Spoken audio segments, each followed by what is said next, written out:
0.04 mole ideal case வந்து constant டெம்பரேச்சரில் 37 degree சென்டிகிரேடில் reversible ப்ராசஸில் 50 mlலேருந்து 375 ml வந்து எக்ஸ்பேண்ட் ஆகுது அப்படின்னு சொன்னாக்க அதுக்கு வந்து 208 ஜூலை வந்து அப்சர்வ் பண்ணிச்சு ஹீட்டை அப்படின்னு சொன்னாக்க Q எவ்வளவு W எவ்வளவு அப்படின்னு கேட்டிருக்கிறாங்க. இந்த ப்ராசஸ் பொறுத்தவரை பார்த்தீங்கன்னாக்கா கான்ஸ்டன்ட் டெம்பரேச்சர்னு சொல்லியிருக்கிறாங்க. ஸோ வந்து ஐசோதெர்மல் ப்ராசஸ்.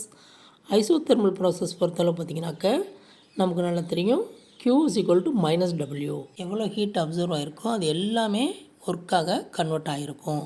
அதாவது எவ்வளோ ஹீட் வந்து உறிஞ்சிருக்கும் அப்சர்வ் ஆகிருக்கோ அதனுடைய நெகட்டிவ் சைட் ஆஃப் தான் ஒர்க்கு நடந்திருக்கும். ஓகேங்களா. இங்கே பார்த்திங்கனாக்கா நமக்கு வந்து ஹீட் வந்து அப்சர்வ் ஆகிருக்கு. அப்போ கேஸினுடைய ஹீட்டு வந்து இன்க்ரீஸ் ஆகிருக்கு. அப்போ பாசிட்டிவ் Q பாசிட்டிவ் வேல்யூ. அப்போ Q பாசிட்டிவ் 208 ஜூல். அப்போ ஒர்க் அப்படின்றது அதோடைய நெகட்டிவாக போடணும். அப்போ ஒர்க் -208 ஜூல்.